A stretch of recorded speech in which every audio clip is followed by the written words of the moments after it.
La neige tombait doucement sur les toits de Neuilly-sur-Seine, créant cette atmosphère feutrée si particulière aux soirées de Noël. Jade ajusta son écharpe en remontant l'allée de la maison familiale, ses talons résonnant sur les pavés gelés. À 28 ans, elle avait appris à masquer ses appréhensions derrière un sourire poli. Mais ce soir, quelque chose de différent pesait sur ses épaules. Peut-être était-ce la conversation de la veille avec Thomas à la salle de sport, quand il lui avait demandé pourquoi elle semblait toujours tendue avant les réunions familiales. « Bonsoir, ma chérie », l'accueillit sa mère d'une voix mielleuse, tout en scrutant d'un œil critique les paquets modestes que Jade portait. « Tu as l'air fatiguée. Le travail d'indépendante, c'est épuisant, n'est-ce pas ?» Jade déposa ses cadeaux sous le sapin illuminé, ignorant la remarque passive-agressive. Elle avait choisi chaque présent avec soin. Un livre de photographie pour son père, un foulard délicat pour sa mère, une trousse de maquillage de qualité pour Margot. Rien d'extravagant, mais sincère. Sa sœur cadette déboula dans le salon, radieuse dans sa robe neuve qui avait probablement coûté plus que le budget mensuel de Jade pour les vêtements. « Alors, quand est-ce qu'on ouvre les cadeaux ?» gazouilla Margot en se blottissant contre leur père comme une enfant, malgré ses 24 ans bien sonnés. Le dîner se déroula dans une ambiance tendue, ponctuée de sous-entendus et de comparaisons subtiles. Jade écouta poliment sa mère énumérer les succès professionnels de leurs voisins, tandis que son père dissertait sur l'importance de la famille et de la solidarité. Elle sentait le piège se refermer lentement, comme à chaque fois, mais ce soir, une résistance inédite grandissait en elle. « Au fait, Jade, » commença son père en se carrant dans son fauteuil. « Margot nous a parlé de ce voyage à Disneyland avec ses amis. 4 000 €, c'est une belle somme pour une fille de son âge. » Les mots flottèrent dans l'air comme une évidence. Jade posa sa fourchette, le cœur qui commençait à s'emballer. Elle connaissait cette technique. L'approche indirecte, l'installation du contexte, puis l'attaque frontale. 3 années de thérapie avec un psychologue l'avaient aidée à identifier ces patterns, même si elle n'avait jamais trouvé le courage de les affronter. « Papa, j'ai perdu mon plus gros client le mois dernier, » dit-elle calmement, sentant ses mains devenir moites. Les temps sont difficiles en ce moment. Le visage de son père se durcit instantanément, comme si elle venait de prononcer une grossièreté. Sa mère échangea un regard lourd de reproches avec Margot, qui baissa les yeux théâtralement. L'atmosphère bascula en 1 seconde. Cette fausse bienveillance familiale cédant place à quelque chose de plus sombre et de plus vrai. « Tu es une égoïste misérable !» explosa son père, sa voix résonnant dans la salle à manger comme un coup de tonnerre. « Après tout ce qu'on a fait pour toi, tes études, ton premier appartement, combien de fois on t'a aidé ?» Jade sentit quelque chose se briser en elle, mais étrangement, ce n'était pas douloureux. C'était libérateur, comme si une corde trop tendue depuis des années venait enfin de céder. Elle regarda sa famille avec une clarté nouvelle, voyant soudain les visages défigurés par la cupidité et la manipulation qui se cachèrent derrière les masques affectueux. « Si tu ne me donnes pas ce cadeau de Noël, » siffla Margot, le menton relevé avec une arrogance qui la vieillissait brutalement. « On ne te veut plus dans la famille. » Un silence glacial s'installa. Jade sentit un sourire étrange naître sur ses lèvres, un sourire qui n'avait rien à voir avec la joie ou l'amusement. C'était le sourire de quelqu'un qui venait de comprendre une vérité fondamentale. Elle se leva lentement, prit son manteau sur le dossier de sa chaise et se dirigea vers la porte d'entrée sans un mot. « Où tu vas ?» cria sa mère, la panique perçant dans sa voix. « Je rentre chez moi », répondit Jade en enfilant son manteau. « Et merci pour ce cadeau de Noël. Vous venez de me rendre ma liberté. » La porte claqua derrière elle avec un bruit définitif. Dans sa voiture, ses mains tremblaient en démarrant le moteur, mais son esprit était étrangement clair. De retour dans son appartement, elle s'installa devant son ordinateur et commença méthodiquement à annuler tous les virements automatiques qu'elle avait programmés au fil des années. Le prêt immobilier de ses parents, l'abonnement téléphonique de Margot, les assurances diverses qu'elle prenait en charge par solidarité familiale. À 23h45, son téléphone commença à sonner. Que venait-elle vraiment de déclencher ? 3 jours s'étaient écoulés depuis le dîner de Noël. 3 jours durant lesquels le silence avait remplacé le vacarme incessant des notifications familiales. Jade observait son téléphone posé sur son bureau comme un objet devenu soudain étranger. Les 93 appels manqués du premier soir s'étaient transformés en un mutisme absolu, qui résonnait plus fort que tous les reproches. Elle découvrit par hasard qu'elle avait été exclue du groupe WhatsApp familial en tentant d'envoyer un message neutre à sa cousine. La petite mention « Vous n'êtes plus participant de ce groupe » s'affichait avec une brutalité administrative qui lui coupa le souffle. Il continuait donc à parler d'elle, mais sans elle. Cette pensée lui donna la nausée. Au bureau, sa concentration s'effilochait comme un tissu usé. Elle fixait les colonnes de chiffres sans les voir, son esprit dérivant vers des souvenirs qu'elle n'avait jamais osé questionner. La facture de la voiture de Margot qu'elle payait depuis 2 ans, sous prétexte d'aider sa sœur à démarrer dans la vie. Les vacances familiales en Provence où elle était la seule à contribuer financièrement, mais où on lui reprochait ensuite de ne pas être assez présente. Les cadeaux d'anniversaire de ses parents qu'elle offrait généreusement, mais qui disparaissaient mystérieusement de leur conversation comme s'ils n'avaient jamais existé. « Jade, ça va ?» La voix de Sophie, son assistante, la ramena brutalement au présent. « Vous avez raté la réunion de 11 heures avec Monsieur Dubois. » La réalisation la frappa comme une gifle. Elle venait de faire faux bond à un client important, quelque chose qui ne lui était jamais arrivé en 5 années d'exercice libéral. Sophie l'observait avec cette sollicitude bienveillante qui caractérisait les rapports humains authentiques, si différente de la fausse inquiétude familiale qu'elle connaissait. « Je peux vous offrir un déjeuner ?» proposa Sophie spontanément. « Vous avez l'air d'avoir besoin de parler. » Dans le petit bistrot face à l'agence, Jade se retrouva à raconter pour la première fois l'histoire vraie de sa famille. Les mots sortaient par vagues successives, libérant des années de non-dits. Sophie l'écoutait sans juger, hochant parfois la tête avec une compréhension qui réchauffait le cœur de Jade. « Vous savez, » dit-elle doucement en remuant son café, « j'ai eu un copain comme ça. Il me faisait des scènes terribles quand je refusais de lui prêter de l'argent, puis il me faisait culpabiliser en disant que c'était par amour. » Cette comparaison inattendue ébranla Jade profondément. Elle n'avait jamais envisagé que les mécanismes à l'œuvre dans sa famille puissent ressembler à ceux d'une relation toxique. Pire encore, en fouillant sa mémoire, elle se rappelait avoir utilisé les mêmes techniques avec certains de ses ex-petits amis. Cette révélation lui donna le vertige. « Mon Dieu !» murmura-t-elle, la réalité s'imposant avec une clarté douloureuse. « Je crois que j'ai fait la même chose à Romain il y a 3 ans. » Sophie lui prit la main par-dessus la table. Ce geste simple et désintéressé, contrastant violemment avec les démonstrations d'affection calculées qu'elle recevait habituellement. Pour la première fois depuis des années, Jade se sentait comprise, sans être jugée, aidée sans contrepartie attendue. « C'est normal », lui expliqua Sophie avec une sagesse surprenante pour ses 26 ans. « On reproduit ce qu'on nous a appris. L'important, c'est que vous vous en rendiez compte maintenant. » L'après-midi passa plus sereinement, même si Jade dut présenter des excuses embarrassées à Monsieur Dubois. Vers 18h, alors qu'elle rangeait ses affaires, son téléphone vibra. Un message de sa mère s'affichait à l'écran, et son contenu lui glaça le sang. « Ton père a des douleurs thoraciques depuis hier. Il est à l'hôpital Saint-Joseph. Les médecins ne savent pas encore ce que c'est. Tu peux être fier de toi. J'espère que ton égoïsme en valait la peine. » Jade sentit ses jambes flageoler. Malgré tout ce qu'elle venait de comprendre sur sa famille, l'idée que son père puisse être gravement malade à cause de leur dispute la terrifiait. La culpabilité s'abattit sur elle comme une chape de plomb, effaçant d'un coup toutes les révélations libératrices de la journée. Était-elle vraiment responsable de l'état de son père ? La course en taxi jusqu'à l'hôpital Saint-Joseph se déroula dans un brouillard d'angoisse et de culpabilité.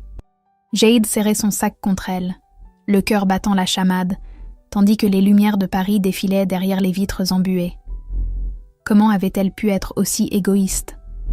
Son père avait peut-être eu une crise cardiaque à cause de leur dispute, et elle était là, dans ce taxi, à ressasser ses griefs familiaux comme une enfant capricieuse. L'hôpital sentait ce mélange caractéristique de désinfectant et d'inquiétude humaine. Jade se dirigea vers l'accueil, les jambes tremblantes, et demanda des nouvelles de son père. L'infirmière de garde consulta son écran avec cette efficacité bienveillante du personnel médical habitué aux urgences familiales. « Monsieur Moreau va bien », annonça-t-elle avec un sourire rassurant. Simple crise d'angoisse. Il est en observation par précaution, mais vous pouvez le voir. 3e étage, chambre 312. Le soulagement qui envahit Jade fut si intense qu'elle dut s'appuyer contre le comptoir pour ne pas chanceler. Son père n'était pas mourant.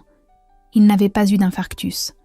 Cette révélation aurait dû la rassurer complètement, mais quelque chose dans le ton détaché de l'infirmière éveilla ses soupçons.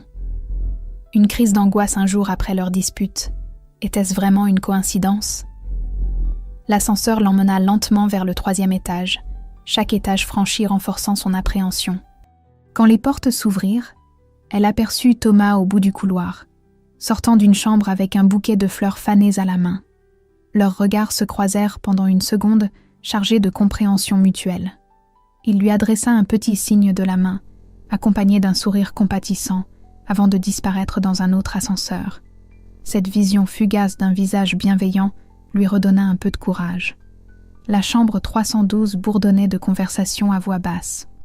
Sa mère était installée dans le fauteuil visiteur, Margot debout près de la fenêtre, et son père, parfaitement éveillé et rose de santé, trônait dans son lit d'hôpital comme un roi déchu.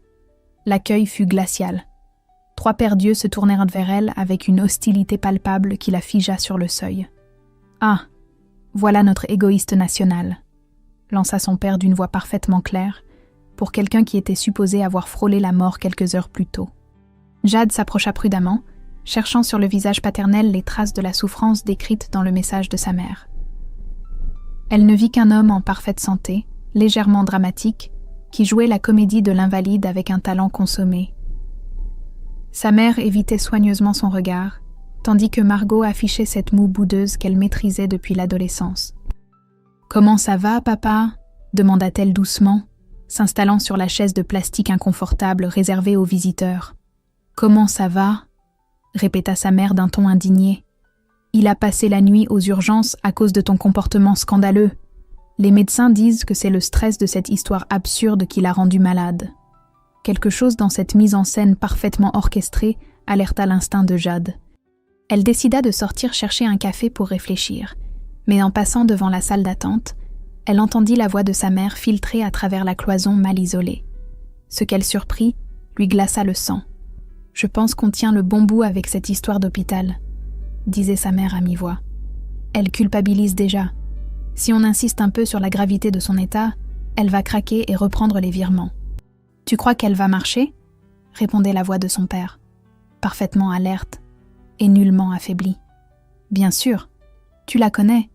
Elle ne supporte pas qu'on souffre à cause d'elle.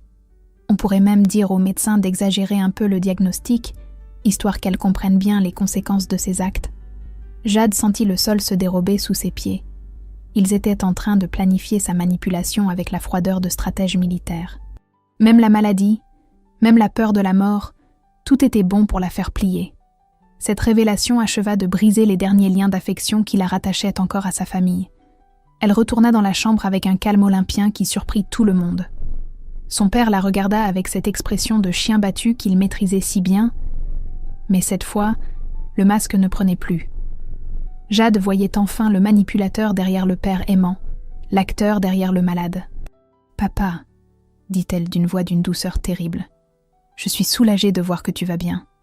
Vraiment bien. » L'accent qu'elle mit sur ces derniers mots fit pâlir sa mère. Margot fronça les sourcils, sentant que quelque chose lui échappait.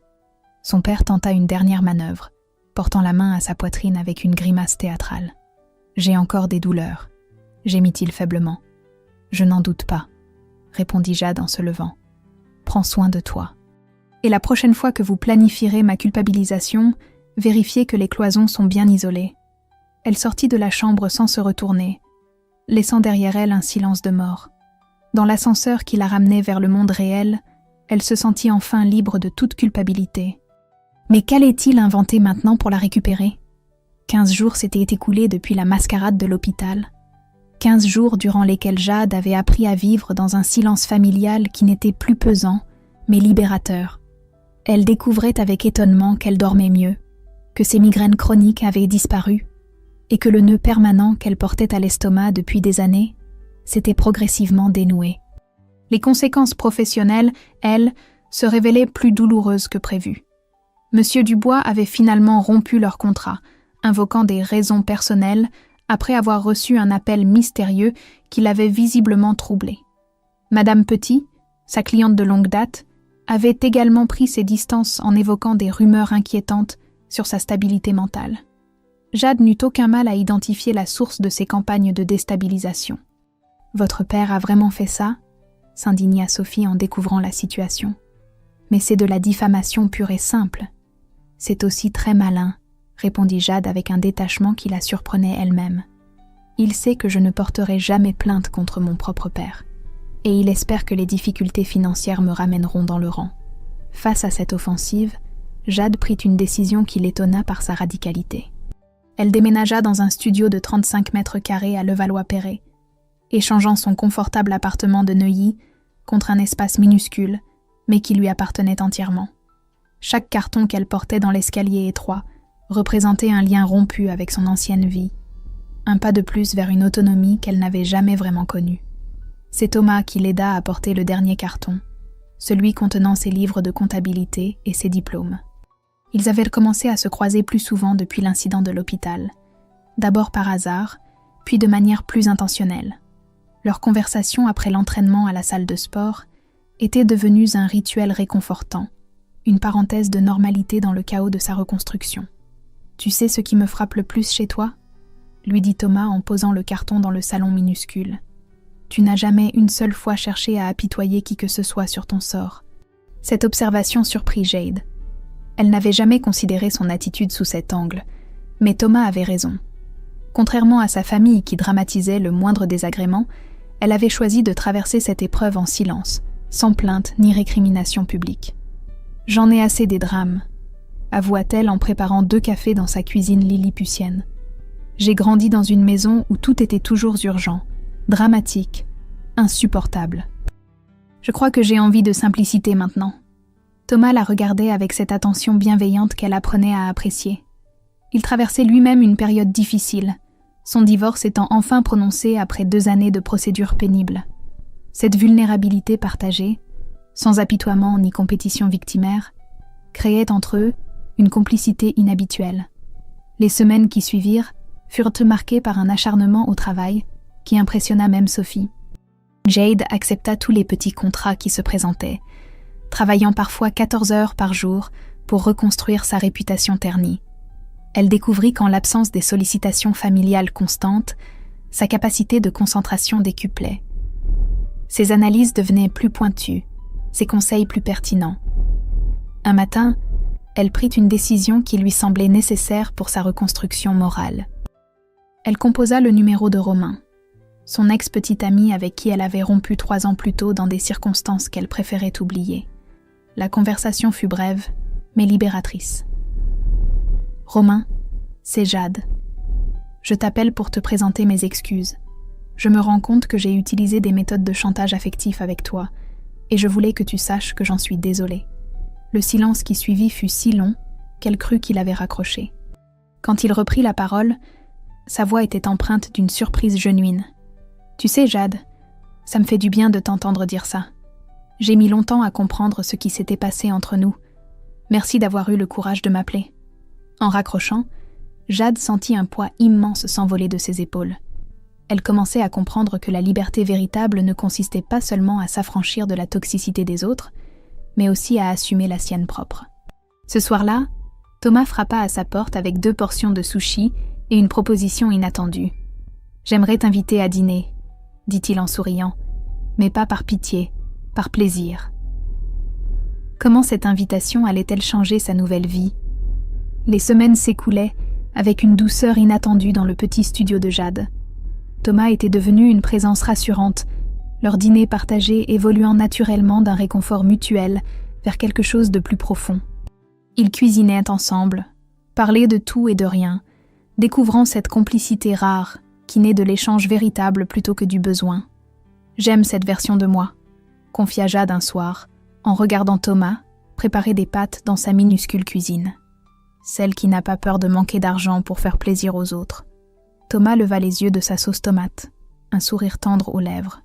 Il avait cette façon particulière de l'écouter qui la faisait se sentir entendue plutôt que jugée, comprise plutôt que analysée. Leur relation évoluait lentement, avec une maturité qui contrastait délicieusement avec les passions tumultueuses qu'elle avait connues auparavant. Le lundi matin, Sophie annonça qu'une jeune femme demandait à voir Jade en urgence. Quand elle vit Margot franchir le seuil de son bureau, Impeccablement vêtue d'un tailleur qu'elle ne lui connaissait pas, Jade sentit immédiatement ses défenses se remettre en place. Sa sœur avait cette expression particulière, mélange de contrition et de détermination, qu'elle arborait depuis l'enfance quand elle préparait une manipulation sophistiquée. « Jade, je peux te parler ?» demanda Margot en s'asseyant sans y être invitée, croisant ses jambes avec une élégance étudiée. « Je t'écoute », répondit Jade en restant debout derrière son bureau, maintenant instinctivement une distance de sécurité. « J'ai trouvé du travail », annonça Margot avec un sourire triomphant. « Dans une agence de communication. Je commence la semaine prochaine et j'ai enfin décidé de prendre ma vie en main. » Jade l'observa attentivement, cherchant les signes révélateurs de mensonges qu'elle connaissait si bien chez sa sœur. Mais Margot semblait sincère, et cette transformation inattendue éveilla en elle un espoir prudent. Peut-être sa rupture familiale avait-elle eu des effets bénéfiques, même sur ceux qu'elle avait laissés derrière elle. « C'est formidable, Margot. Je suis vraiment heureuse pour toi. Le problème, continua sa sœur en baissant la voix comme pour une confidence, c'est que j'ai besoin d'un petit coup de pouce pour l'appartement. Tu sais, caution, premier mois, frais d'agence. Ça représente environ 3 000 € et papa et maman n'ont plus les moyens depuis que... » Elle laissa sa phrase en suspens, mais le message était clair. Jade sentit la vieille culpabilité remonter en elle comme une marée familière. Les automatismes étaient si profondément ancrés qu'elle faillit céder immédiatement. Heureusement, la voix de Thomas résonna dans sa mémoire. Cette conversation de la veille, où il lui avait fait remarquer ses patterns comportementaux sans jamais la juger. « Margot, je comprends ta situation, mais je ne donnerai plus d'argent à la famille. En revanche, je peux t'aider autrement. » Le visage de sa sœur se durcit imperceptiblement. Cette micro-expression révéla à Jade que l'emploi en agence de communication était probablement aussi fictif que la dernière crise cardiaque de leur père. Mais elle décida de jouer le jeu jusqu'au bout, par curiosité scientifique autant que par espoir résiduel. « Comment ça, autrement ?» demanda Margot d'un ton qui avait perdu sa chaleur initiale. « Je peux relire ton CV, t'accompagner dans tes recherches, te donner des conseils pour les entretiens. J'ai un réseau professionnel qui pourrait être utile. » Le silence qui suivit fut éloquent. Margot détourna le regard, manifestement contrariée par cette proposition qui ne correspondait pas du tout à ses attentes. Jade comprit alors que sa sœur n'avait aucune intention de travailler réellement. Elle était simplement venue chercher de l'argent avec une histoire plus élaborée que d'habitude. « Tu ne comprends pas », insista Margot en reprenant son ton plaintif. « J'ai besoin de cette aide financière maintenant, sinon je vais perdre cette opportunité incroyable. » Dans ce cas, demande un prêt à ta banque avec ton contrat de travail comme garantie, suggéra Jade avec un calme olympien. Margot se leva brusquement, son masque de gentillesse tombant définitivement. La jeune femme élégante cédait place à l'enfant gâté, qu'elle était restée malgré ses 24 ans. « Tu es devenue vraiment dure, Jade. Papa a raison.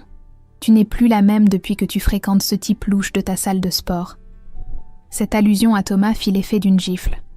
Ainsi, sa famille la surveillait encore, s'informait sur sa vie privée pour mieux la déstabiliser. Cette intrusion dans sa nouvelle existence la mit dans une colère froide qu'elle ne chercha pas à dissimuler.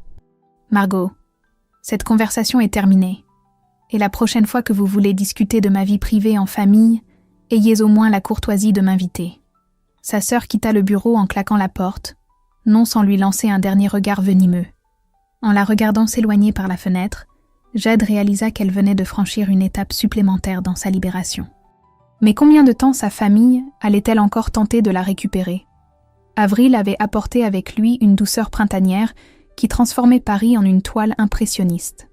Jade et Thomas avaient pris l'habitude de leur promenade dominicale le long de Seine, ces moments où leur conversation dérivait naturellement vers des sujets plus intimes.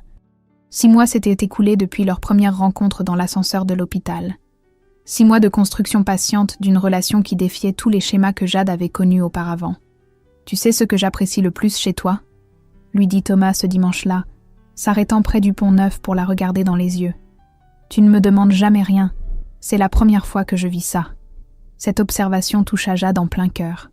Elle avait grandi dans un environnement où l'amour était toujours conditionnel, où chaque geste d'affection cachait une attente, une réclamation future. Avec Thomas, elle découvrait un territoire inconnu, celui de l'échange gratuit, de la tendresse sans contrepartie. Le soir même, dans l'intimité de son petit studio, leur amitié bascula naturellement vers quelque chose de plus profond. Leur première nuit ensemble fut empreinte d'une tendresse qui surprit Jade par sa simplicité. Pas de passion dévorante, pas de promesses éternelles, juste deux adultes qui s'offraient leur vulnérabilité en toute confiance. Au réveil, pourtant, la panique s'empara d'elle comme un réflexe conditionné. Allongée contre Thomas qui dormait paisiblement, elle scrutait son visage à la recherche des signes révélateurs de l'attente, du calcul, de cette transformation subtile qui survient quand quelqu'un pense avoir acquis des droits sur vous. Mais Thomas dormait avec la sérénité de celui qui n'attendait rien d'autre que ce qu'il avait reçu. Les jours suivants furent marqués par un étrange balai d'approche et de fuite. Jade inventait des excuses pour éviter les dîners chez elle, prétextait des urgences professionnelles pour échapper aux moments d'intimité. Thomas observait ce manège avec une patience qui l'exaspérait presque. Pourquoi ne réclamait-il rien ? Pourquoi ne se mettait-il pas en colère face à ses esquives ? « Je ne comprends pas ce que tu attends de moi », finit-elle par exploser un soir qu'il était venu frapper à sa porte avec des croissants et le sourire. Thomas posa le sac de viennoiserie sur la petite table et s'assit en face d'elle, cette gravité bienveillante dans le regard qui la déstabilisait tant. « Je n'attends rien, Jade. C'est ça que tu n'arrives pas à accepter. » Cette phrase la gifla par sa simplicité. Elle réalisa qu'elle était en train de reproduire avec Thomas les mécanismes toxiques qu'elle reprochait à sa famille. Elle cherchait la manipulation là où il n'y en avait pas, l'intérêt caché là où régnait la gratuité. « Tu as peur, » continua Thomas sans la juger, « et c'est normal. Mais je ne vais pas me battre contre tes démons à ta place. Quand tu seras prête à accepter qu'on puisse t'aimer juste parce que tu es toi, appelle-moi. » Il se leva pour partir, mais quelque chose dans ses gestes trahissait une lassitude que Jade n'avait jamais perçue auparavant. Pour la première fois, elle réalisa qu'elle était en train de blesser quelqu'un qui ne le méritait pas, de reproduire avec lui les schémas destructeurs qu'elle avait subis. Cette nuit-là, elle ne dormit pas. Elle repensa à toutes ses relations passées, à cette façon qu'elle avait eue de marchander l'affection, de calculer les gestes d'amour comme des investissements à rentabiliser. Sophie lui avait donné le nom d'un thérapeute quelques semaines plus tôt, et pour la première fois, Jade songea sérieusement à franchir le pas. Le lundi matin, elle décrocha un contrat important avec une start-up innovante, grâce uniquement à la qualité de son travail et aux recommandations de clients satisfaits. Cette victoire professionnelle, conquise par ses seules compétences et non par des relations familiales ou des manipulations affectives, lui redonna confiance en sa valeur intrinsèque. En rentrant chez elle ce soir-là, elle trouva Thomas assis sur les marches de son immeuble, avec un livre à la main. Les 5 langages de l'amour étaient écrits en grandes lettres sur la couverture. Il leva les yeux vers elle avec ce sourire qui ne demandait rien d'autre que d'exister. « J'ai pensé qu'on pourrait apprendre ensemble », dit-il simplement en lui tendant le livre. « Moi aussi j'ai mes zones d'ombre à explorer. » En prenant le livre, Jade sentit quelque chose se dénouer définitivement dans sa poitrine. Pour la première fois de sa vie, quelqu'un lui proposait de grandir ensemble, plutôt que de la changer ou de l'utiliser. Était-elle enfin prête à faire confiance à l'amour véritable ? Septembre avait apporté avec lui cette lumière dorée particulière à Paris qui rendait chaque moment plus précieux. Jade et Thomas avaient trouvé leur équilibre, cette harmonie rare où 2 personnes s'épanouissent ensemble sans se perdre. La thérapie que Jade avait commencée l'aidait à démêler les fils complexes de ses relations passées et elle découvrait avec étonnement qu'elle pouvait être aimée sans devoir rien prouver en retour. Son cabinet prospérait enfin. 3 nouveaux clients importants lui avaient fait confiance grâce au bouche à oreille et Sophie parlait même d'embaucher une stagiaire pour l'aider dans les tâches administratives. Cette réussite, construite pierre par pierre, après la destruction orchestrée par son père, avait une saveur particulière de victoire personnelle. C'est précisément cette visibilité retrouvée qui attira l'attention indésirable de sa famille. Un article dans Le Parisien mentionnant son cabinet parmi les jeunes talents de la comptabilité parisienne fut apparemment l'élément déclencheur. Jade n'eut pas le temps de savourer cette reconnaissance professionnelle que son père débarquait dans ses bureaux comme une tornade vengeresse. « Alors, on fait la fière maintenant ?» lança-t-il en pénétrant dans son bureau sans frapper, ignorant superbement Sophie qui tentait de l'intercepter. Jade leva les yeux de ses dossiers, et ce qu'elle vit la glaça. Son père avait ce regard particulier, mélange de colère et de cupidité, qu'elle lui connaissait depuis l'enfance quand il sentait une opportunité financière lui échapper. Ses vêtements froissés et son teint grisâtre trahissaient des difficultés qu'elle préféra ne pas explorer. « Bonjour, papa », dit-elle calmement en refermant son ordinateur portable. « Qu'est-ce qui t'amène ?»« Ce qui m'amène », répéta-t-il d'une voix qui montait dangereusement. « Tu te moques de moi, tu prospères pendant que ta propre famille crève, et tu oses me demander ce qui m'amène. » Le mot « crever » résonna dans le bureau climatisé comme une obscénité. Jade observa cet homme qui avait été son héros d'enfance, et ne reconnut plus que les traits déformés par l'avidité et le ressentiment. Cette métamorphose lui fit presque de la peine. « Papa, je t'ai déjà expliqué que je ne donnerai plus d'argent à la famille. Mais si tu veux discuter calmement de tes difficultés, je peux t'écouter. »« Tu me dois tout !» explosa-t-il en frappant du poing sur le bureau. « Qui a payé tes études ? Qui t'a aidé pour ton premier appartement ? Tu crois que c'était gratuit tout ça ?» Cette accusation révéla à Jade l'étendue de la manipulation familiale. Chaque cadeau, chaque aide, chaque geste d'amour parental avait été comptabilisé comme un investissement à rentabiliser. Elle sentit une colère froide monter en elle, plus pure que tout ce qu'elle avait jamais ressenti. « Ces études que tu as payées, papa, elles m'ont permis de gagner ma vie et de vous soutenir financièrement pendant des années. Je pense que ton investissement a été largement amorti. » Le visage de son père devint écarlate. Il sortit de sa poche une liasse de papier froissé qu'il étala sur le bureau avec des gestes désordonnés. Jade reconnut des factures, des reçus, des relevés bancaires annotés de sa main. « J'ai tout gardé !» siffla-t-il. « Chaque centime que j'ai dépensé pour toi, j'en ai la preuve. Tu me dois 47 000 € et si tu ne me rembourses pas, je vais ruiner ta réputation comme j'ai commencé à le faire. » Cette menace explicite franchit une ligne que Jade n'avait pas imaginé qu'il oserait franchir. Sans quitter son père des yeux, elle sortit son téléphone et appuya sur l'enregistrement vocal. Sa voix, quand elle reprit la parole, était d'un calme glacial qui la surprit elle-même. « Papa, tu es en train de me faire du chantage dans mon bureau devant témoins. C'est du harcèlement et de l'extorsion. Je te demande de partir immédiatement ou j'appelle la police. »« Tu n'oserais jamais !» cracha-t-il. Mais quelque chose dans le regard de sa fille le fit reculer. « Et c'est moi !» répondit-elle en composant le 17 sur son téléphone. Son père quitta le bureau en emportant ses papiers, mais pas sans lui lancer un regard chargé d'une haine qui glaça Jade jusqu'aux os. Quand la porte se referma, elle s'effondra dans son fauteuil, tremblante de la tête aux pieds. Sophie accourut avec un verre d'eau, mais ce dont Jade avait besoin, c'était de Thomas. Il arriva 1 heure plus tard, la trouva recroquevillée sur le canapé de son bureau, encore secouée par l'affrontement. Pour la première fois depuis des mois, elle se laissa aller complètement, pleurant toutes les larmes qu'elle avait retenues depuis des années. « Je ne pleurerai plus jamais sur eux », murmura-t-elle contre son épaule. « Plus jamais. » Mais son père allait-il tenir parole et détruire ce qu'elle avait si durement reconstruit ? L'automne avait installé ses couleurs flamboyantes dans Paris quand l'appel de Margot réveilla Jade à 6 heures du matin. 6 mois s'étaient écoulés depuis la confrontation avec son père. 6 mois de paix relative durant lesquels elle avait presque réussi à oublier l'existence de sa famille.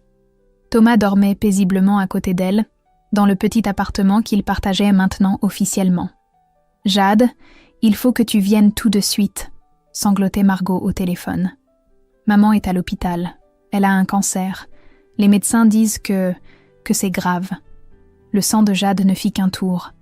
Malgré tout ce qu'elle avait vécu, malgré toutes les manipulations découvertes, l'idée que sa mère puisse être réellement malade la bouleversa.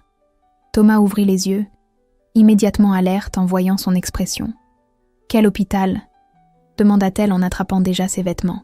« Saint-Antoine, service oncologie, chambre 402. »« Jade, j'ai tellement peur. » En route vers l'hôpital, Jade sentait son cœur battre de manière désordonnée.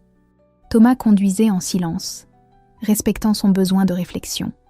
Avait-elle eu tort de couper les ponts aussi radicalement ? Sa mère était peut-être réellement en train de mourir pendant qu'elle reconstruisait sa vie. Mais en arrivant au service oncologie, quelque chose éveilla immédiatement ses soupçons. L'atmosphère était trop détendue. Les infirmières trop souriantes pour un service où se côtoyaient des malades en phase terminale. Jade demanda à parler au médecin traitant de sa mère avant de monter la voir. Le docteur Lemaire, un homme d'une 50aine d'années au regard bienveillant, accepta de la recevoir dans son bureau. Jade se présenta comme la fille de Madame Moreau et demanda un point complet sur l'état de santé de sa mère. « Votre mère va parfaitement bien », annonça-t-il avec un sourire rassurant. « Nous avons détecté un petit nodule au sein gauche il y a 15 jours, mais l'analyse a révélé qu'il était bénin. Nous l'avons retiré par précaution lors d'une intervention ambulatoire très simple. Elle peut rentrer chez elle cet après-midi. » La révélation frappa Jade comme un coup de massue. Encore une manipulation, encore un mensonge. Sa mère avait transformé une biopsie de routine en cancer mortel pour tenter de la récupérer. La colère qui monta en elle était si pure qu'elle en devint presque sereine. « Docteur, ma famille vous a-t-elle dit que j'étais gravement malade mentalement ?» Le médecin fronça les sourcils, manifestement gêné. « Votre sœur a effectivement mentionné que vous traversiez une période difficile et que vous pourriez être perturbé par l'annonce du diagnostic. » Jade remercia le docteur et monta au 4e étage avec une détermination froide.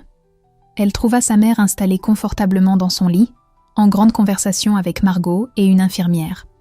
Toutes trois rièrent de bon cœur, l'atmosphère n'ayant rien de lugubre qu'on pourrait attendre au chevet d'une mourante.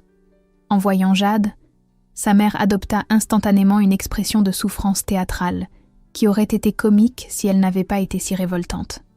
Margot baissa les yeux, incapable de soutenir le regard de sa sœur. « Ma chérie, » gémit leur mère d'une voix faible, « je suis si heureuse que tu sois venue. J'avais si peur de mourir sans te revoir. »« Maman, » coupa Jade avec un calme olympien, « je sors du bureau du docteur Lemaire. Il m'a expliqué que tu avais eu une petite intervention bénigne et que tu rentrais chez toi cet après-midi. » Le silence qui suivit fut assourdissant. Sa mère rougit violemment, cherchant visiblement une parade, tandis que Margot fixait le sol comme si sa vie en dépendait. L'infirmière, sentant la tension, s'éclipsa discrètement. « Les médecins ne te disent jamais la vérité », tenta leur mère d'une voix qui avait perdu sa faiblesse théâtrale. « Ils ne veulent pas inquiéter les familles. » « Dans ce cas, » répliqua Jade en sortant son téléphone, « appelons le docteur Lemaire pour qu'il nous explique ton pronostic devant toi. » Sa mère se redressa vivement dans son lit, abandonnant définitivement sa comédie. La fureur remplaça la fausse agonie sur son visage, révélant enfin sa vraie nature. « Tu es devenue une fille abominable !» cracha-t-elle. « Ingrate et sans cœur. Tu préfères voir ta propre mère mourir plutôt que d'admettre tes erreurs. Maman, je vais payer tes frais médicaux directement à l'hôpital, » annonça Jade en se dirigeant vers la porte. « Mais c'est la dernière fois que je réponds à vos manipulations. Si tu sors de cette chambre, tu es morte pour moi, » hurla sa mère, son masque tombant complètement. Jade s'arrêta sur le seuil et se retourna une dernière fois vers cette femme qui l'avait mise au monde, mais qui n'avait jamais été une vraie mère. Dans ce cas, nous sommes quittes. En quittant l'hôpital, elle sentit un poids immense s'envoler de ses épaules. Margot la rattrapa dans le parking, les yeux rougis de larmes authentiques pour une fois. Qu'allait lui dire sa sœur? La première neige de décembre tombait doucement sur Paris, créant ce silence ouaté qui transforme la ville en tableau impressionniste. Jade observait les flocons depuis la fenêtre de son nouvel appartement, un 3 pièces lumineux qu'elle partageait avec Thomas depuis l'été. Exactement 1 an s'était écoulé depuis ce fameux dîner de Noël qui avait changé sa vie. « Tu es prête ?» demanda Thomas en nouant son écharpe, cette tendresse familière dans la voix qui la réchauffait toujours. Ils descendirent ensemble vers le petit restaurant où les attendait Sophie, son fiancé Marc, et quelques amis choisis pour célébrer le réveillon. Jade avait découvert le bonheur simple de créer sa propre tradition, loin des obligations toxiques et des chantages affectifs. Sa famille choisie, comme l'appelait affectueusement Sophie, était composée de personnes qui l'aimaient pour ce qu'elle était, pas pour ce qu'elle pouvait donner. Son cabinet comptable employait maintenant 5 personnes, et Jade avait enfin trouvé l'équilibre entre ambition professionnelle et vie personnelle. La satisfaction qu'elle ressentait n'avait rien à voir avec les victoires passées arrachées dans la culpabilité ou l'épuisement. Elle avait appris à réussir pour elle-même, sans avoir besoin de prouver quoi que ce soit à quiconque. « J'ai eu des nouvelles de Margot », annonça-t-elle doucement, pendant qu'ils marchaient dans les rues illuminées. Thomas lui jeta un regard interrogateur. Depuis 6 mois, sa sœur lui envoyait parfois de brefs messages, neutres et respectueux. Margot avait fini par trouver un emploi stable dans une petite agence de publicité et semblait avoir enfin accepté l'idée de gagner sa vie par elle-même. Elle m'a envoyé une carte de vœux très simple, continua Jade. Juste. Merci de m'avoir montré qu'on pouvait vivre autrement. Je te souhaite tout le bonheur que tu mérites. Aucune demande, aucun sous-entendu. Cette évolution de Margot la touchait plus qu'elle n'osait l'avouer. Peut-être sa rupture familiale avait-elle finalement libéré sa sœur autant qu'elle-même. Leurs parents avaient vendu leur grande maison de Neuilly et s'étaient installés dans un appartement plus modeste. Jade n'avait plus aucun contact avec eux, et cette indifférence bienveillante lui convenait parfaitement. Au restaurant, l'ambiance était chaleureuse et authentique. Sophie racontait ses préparatifs de mariage avec l'enthousiasme d'une femme heureuse, Marc parlait de son nouveau poste d'enseignant avec passion, et Jade réalisait qu'elle évoluait enfin parmi des personnes équilibrées qui ne transformaient pas chaque conversation en compétition ou en quête de validation. « Tu sais ce que j'ai compris cette année ?» dit-elle à Thomas pendant qu'il trinquait au champagne.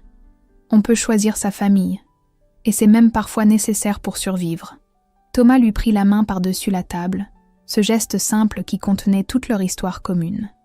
Ils avaient construit leur relation sur des fondations solides, l'amitié, le respect mutuel et cette rare capacité à s'épanouir ensemble sans se perdre. « J'ai quelque chose pour toi », murmura-t-il en sortant une enveloppe de sa poche. Jade l'ouvrit avec curiosité et découvrit une lettre écrite de la main de Thomas. Les mots dansaient sur le papier comme une promesse d'avenir. « Je t'aime pour qui tu es, pas pour ce que tu donnes. Veux-tu construire avec moi une famille où l'amour ne se mérite pas, mais se partage librement? Veux-tu m'épouser ?» Les larmes lui montèrent aux yeux, mais c'étaient des larmes de joie pure, sans mélange d'angoisse ou de calcul. Pour la première fois de sa vie, quelqu'un lui offrait un amour inconditionnel, sans arrière-pensée ni manipulation. « Thomas, » dit-elle en souriant à travers ses larmes, « demande-moi encore dans 6 mois. Je veux être absolument certaine que je te dis oui par amour, pas par reconnaissance. » Il éclata de rire, cette franchise brutale qui la caractérisait l'ayant toujours séduit chez elle. Autour de leur table, leurs amis applaudirent cette déclaration qui ressemblait bien à Jade. Authentique, réfléchie et parfaitement honnête. En rentrant chez eux dans la neige qui continuait de tomber, Jade se sentait enfin en paix avec elle-même. Elle n'avait plus rien à prouver à personne, surtout pas à elle-même. Elle était libre, aimée et heureuse. Pour la première fois de sa vie, elle était vraiment vivante. Claude et Umaia et pod comme tes héros. Por favor, verifica resposta. I love the strokes. Let's change the background again because I love changing the background. Let's use this one. And we'll play... Yeah, let's play Soma. Wait, hold on, sorry. I played COD and Halo? Oh, cool. I haven't played Halo in so long, oh my gosh. Good minute. I know, right? Literally. I haven't played this in so long. It's honestly because it's so hard to set up. Every time I launch this game, something is wrong. Like, take in my guitar. I don't know how. This is my old guitar. I have a better one, but this one I use specifically on when I play on stream because there's problems with my other one with like the star power and whatever, and like it moves my mouse. But like my star power randomly started working on this control. This freaking guitar never had star power. Like you could not like flip it and get you star power ever, literally ever. And then I launched the game, and then it was like perma clicked on orange. Like orange was just like held down for whatever reason, and I was like, what the hell is wrong with it? And then I opened up my my macro or whatever. It's so I can set up my binds on the game, and literally tell me why my star power just randomly started working. I was like, what? Literally, what are you talking about? That has never happened. And I was like trying to figure it out for so long what was wrong with it. And it was the star power that just randomly started working.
I have. I've been trying to. I was playing. Oh, what is it called?